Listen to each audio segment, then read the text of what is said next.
Welcome back to Arihant online classes. आज हम कर रहे हैं फ्रेंच रिवॉल्यूशन का पार्ट 3। हमने फिर कहानी छोड़ी थी पार्ट 2 में, वहां पे जहां पे फ्रांस एक कॉन्स्टिट्यूशनल मोनार्की बन गया था। लेकिन होता क्या है ना, जब किसी के पास बहुत सारी पावर हो, वो बहुत एकदम मजे में एकदम भौकाल में जी रहा हो और आप उसको रिस्ट्रिक्ट कर दो तो उसको खलता है, बुरा लगता है और वो उसके खिलाफ एक्शन लेने की सोचता है। सेम ऐसा ही सोचा है फ्रांस के किंग ने, लुइस 16 ने, कि भाई ये हो गलत रहा है, एक काम करते हैं, आसपास के जो यूरोप की अदर कंट्रीज हैं उनसे क्या ले लेते हैं, मदद ले लेते हैं, उनसे हेल्प ले लेते हैं और बाहरी ट्रूप्स की मदद से ये जितना भी 1789 से चल रहा है रिवॉल्ट वगैरह, इसको दबा देते हैं, खत्म कर देते हैं।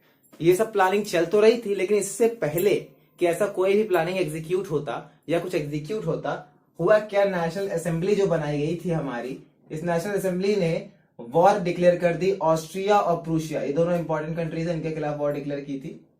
तो ऑस्ट्रिया और प्रूशिया के खिलाफ वॉर डिक्लेयर कर दी कि हमें इनसे जंग लड़ना है। अब हुआ क्या, जब ये वॉर डिक्लेयर हुई तो कहीं ना कहीं लोगों के मन में आने लगा, जो यूथ थे, जो यंगस्टर्स थे, उनके मन में आने लगा कि ये जो लड़ाई है ये हक की लड़ाई है। पूरे यूरोप, अब तक तो खाली फ्रांस तक थी, अब बात है पूरे यूरोप की, कि भाई पूरे यूरोप के हक की लड़ाई है और हमें अब ये जो फ्यूडल सिस्टम चल रहा है, ये जो बर्थ से प्रिविलेजेस मिल रहे हैं, इसको अबॉलिश करना है, तो हमें लड़ना होगा। इसलिए thousands and thousands of volunteers आए। वॉलंटियर्स मतलब ये अपनी खुशी से आए थे आर्मी में, या आर्मी में आए ज्वाइन करने और अपने तरह तरह के मार्च निकालने लगे, सॉन्ग गाने लगे, जिससे वो अपने आप को मोटिवेटेड फील कर सके। लेकिन उसमें से एक इंपॉर्टेंट था, जो सॉन्ग था वो था मर्सेलिस, जो पहली बार गाया गया था मर्सेलिस में। और ये जो मर्सेलिस जगह है, इसी वजह से इसका नाम पड़ गया मर्सेलिस। और लेटर बाद में जा करके इसको फ्रांस का नेशनल एंथम घोषित कर दिया गया। आज ये फ्रांस का नेशनल एंथम है, मर्सेलिस जो है। तो ये बहुत इंपॉर्टेंट चीज है। उसके बाद अब जो पिछले पार्ट में मैंने बात की थी कि कहीं ना कहीं एकदम लोअर क्लास के साथ जस्टिस तो नहीं हुआ है, क्योंकि जिनको वोटिंग राइट वगैरह दिए गए हैं वो टैक्स पेयर्स में से हैं, अच्छे पैसे वालों में से, मतलब जो ना एकदम मोटी दमदार पार्टी। तो जो एकदम बेसिकली नीचे वाले सेक्शन है उनको तो बेनिफिट नहीं मिला। तो अब लोगों के दिमाग में आया कि जो रिवॉल्यूशन है इसको कंटिन्यू रखना पड़ेगा, चालू रखना पड़ेगा, ताकि जो हम है अपना हक ले सके, अपना हक बना सके।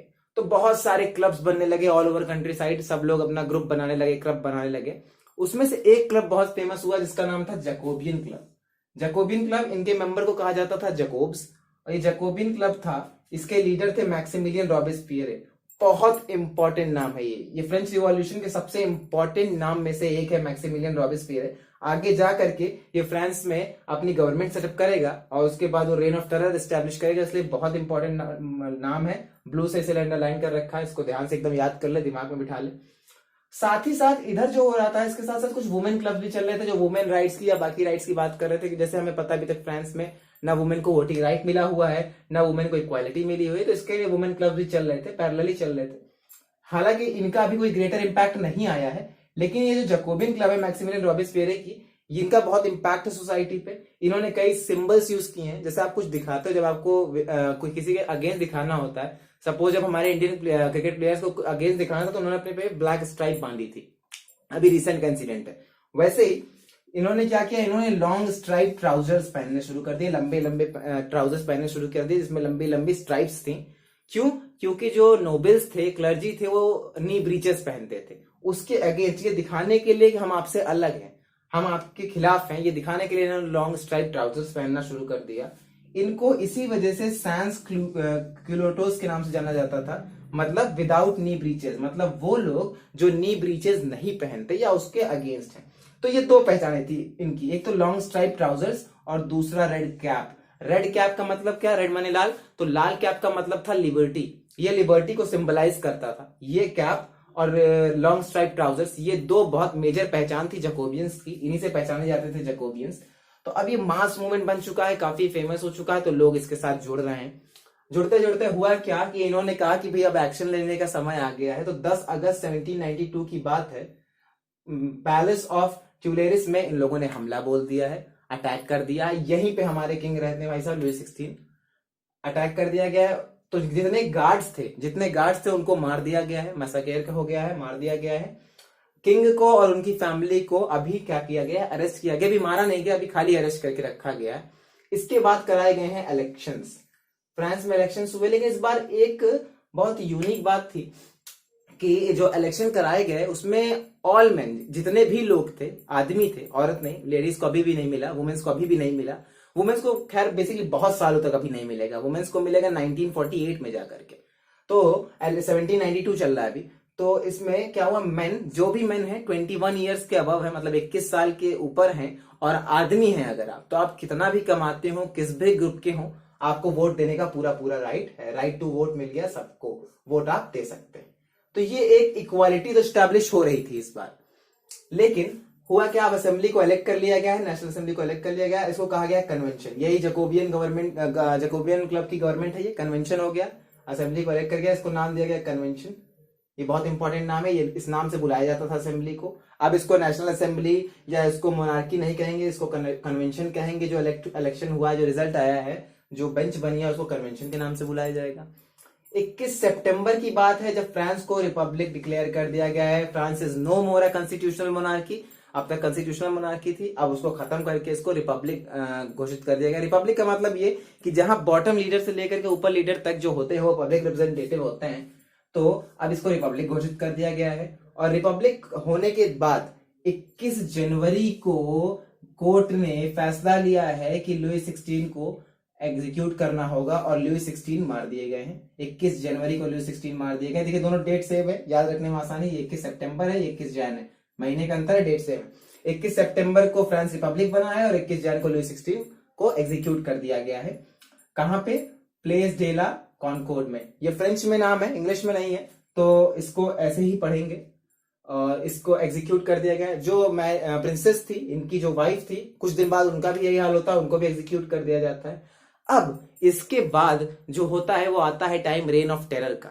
रेन ऑफ टेरर क्या मतलब, क्या है? रेन मतलब होता है रूल, और टेरर माने होता है डर। पूरा डर का शासन क्यों बोला गया वो भी मैं आपको समझाऊंगा कि इसको रेन ऑफ टेरर क्यों बोला गया। जो मैक्सिमिलियन रॉबिस्पियर थे, अब वो आ गए हैं फ्रांस की सत्ता में, और 1793 से लेकर के 1794 तक के टाइम को कहा गया है रेन ऑफ टेरर। इतना सबसे इंपॉर्टेंट पार्ट है ये पूरे चैप्टर का, बेस एकदम मेन इंपॉर्टेंट पार्ट। और फ्रांस की हिस्ट्री का सबसे, जिसको कह सकते हैं काला हिस्सा या सबसे बुरे हिस्से में से एक है ये। 1793 से 1794 rain of terror time period याद कर लीजिए। इसमें हुआ क्या, जितने भी एनिमीज थे उनको गिलोटाइन किया गया। लेकिन अब इसमें एनिमीज की डेफिनेशन बदल जाती है। नॉर्मली अगर आप एनिमीज को गिलोटाइन करते हैं, इसका मतलब होता है जो देश के दुश्मन है, जो देश के खिलाफ काम करते हैं। लेकिन नहीं, यहां एनिमीज देश के खिलाफ का मतलब नहीं है। यहां क्या किया, जो भी जैकोबियन क्लब के मेंबर हो चाहे ना हो, नोबेल्स हैं, क्लर्जी हैं, अगर वो मैक्सिमिलियन रॉबिस्पियर के किसी भी पॉलिसी के खिलाफ बोल रहे हैं या उनके अगेंस्ट हैं, तो उनको गिलोटाइन कर दिया जा रहा है, उनको मार दिया जा रहा है। इसलिए पूरा डर फैला हुआ है 1 साल से।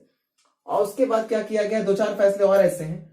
वेजेस पे और प्राइसेस पे मैक्सिमम सीलिंग लगा दी गई है कि इससे ऊपर ना आपको वेजेस दी जा सकती है, इससे ऊपर ना आप किसी चीज का प्राइस चार्ज कर सकते हो। तो ये मतलब आपको, अगर आपको अपना क्रॉप बेचना है तो फिक्स्ड प्राइस में ही, गवर्नमेंट के फिक्स प्राइस में ही बेचना होगा, चाहे आपको महंगा पड़ रहा हो, सस्ता पड़ रहा हो, उससे कोई लेना देना नहीं। आपको वेजेस इससे ज्यादा नहीं मिल सकती, और इतनी आपको देनी ही देनी होंगी, चाहे आपको फायदा हो या नुकसान, उससे गवर्नमेंट को कोई लेना देना नहीं। एक ये बहुत गलत डिसीजन निकल के आया। तीसरा एक डिसीजन था इक्वालिटी ब्रेड। इक्वालिटी ब्रेड का मतलब क्या हुआ, अब इक्वालिटी स्टैब्लिश करते करते इन्होंने कर दिया कि भाई आपके पास पैसा है।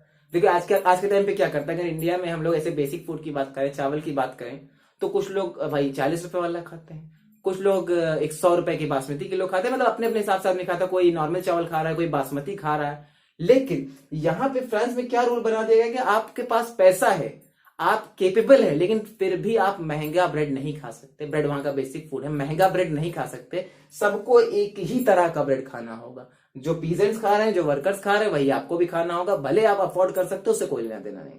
इक्वालिटी ब्रेड का नाम दिया गया इसको, सबको बराबर का ही ब्रेड खाना पड़ेगा।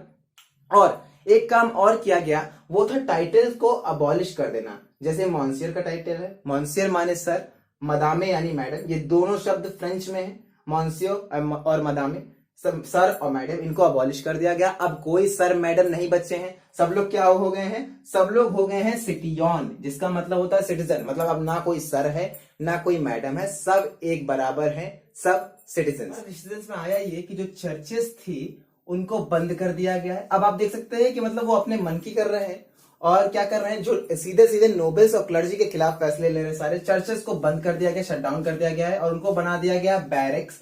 या तो उनको बैरक बना देते थे या उसको गवर्नमेंट ऑफिसेस बना देते थे। मतलब अब चर्च नहीं होंगे, उसकी जगह गवर्नमेंट ऑफिस और बैरक बना दिया है। अब इतना उसने मतलब इतना अत्याचार हो चुका है, इतना अपना वो पॉलिसी को स्ट्रिक्टली फॉलो कर रहा है, सबको मार दे रहे हैं, सबको ये कर रहा है कि उसके जो खुद के फॉलोअर्स हैं, मतलब जो उसके खुद के फॉलोअर्स है, जैकोबिन क्लब के जो उसके फ्रेंड हैं, वो खुद मॉडरेशन डिमांड कर रहे हैं। अब उनको चेंज चाहिए, उनको नहीं समझ में आ रहा। और इसी के नजर में रखते हुए जुलाई 1794 को ये एंड आ गया रेन ऑफ टेरर का। जुलाई 1794 को कोर्ट ने उसको कन्विक्ट किया है, कोर्ट ने उसको गिल्टी फाइंड किया है और अगले ही दिन उनका गेम ओवर हो गया है। मतलब अगले ही दिन उनको गिलोटाइन कर दिया गया है। जो उनका प्रोसेस था उन्हीं पे अप्लाई कर दिया गया, अगले दिन ही उनको मार दिया गया है। इसके बाद फ्रांस बनेगी एक डायरेक्टरी बनेगी। फिर स्लेवरी के अबॉलिशन के बारे में एक छोटा सा टॉपिक है और एक वुमेन रिवॉल्यूशन के बारे में छोटा सा हिस्सा है इसका। मैं चाहूं तो आज कवर कर सकता हूं, लेकिन वीडियो को शॉर्ट रखने के साथ साथ अगली वीडियो में मैं कुछ इंपॉर्टेंट क्वेश्चन भी देना चाह रहा हूं, इसलिए मैं इस वीडियो को 4th पार्ट तक ले जा रहा हूं। अगला पार्ट जो होगा उसका आखिरी पार्ट होगा, जिसमें टॉपिक्स के साथ साथ कुछ इंपॉर्टेंट क्वेश्चन भी मैं डिस्कस करूंगा। आप लोग कमेंट सेक्शन में क्वेश्चन जरूर देखिए इंपॉर्टेंट, जो मैं तीनों वीडियो में डाल चुका हूं, तीनों पार्ट्स में डाल चुका हूं, उसके आंसर लिखने की कोशिश करिए। अगर कोई बेहतर आंसर निकल के आता है तो मैं उसको अगली वीडियो में जरूर मेंशन करूंगा, जरूर डिस्कस करेंगे। तब तक के लिए 4th पार्ट आपको 2 दिन में मिल जाएगा। तब तक के लिए thank you, thanks for watching.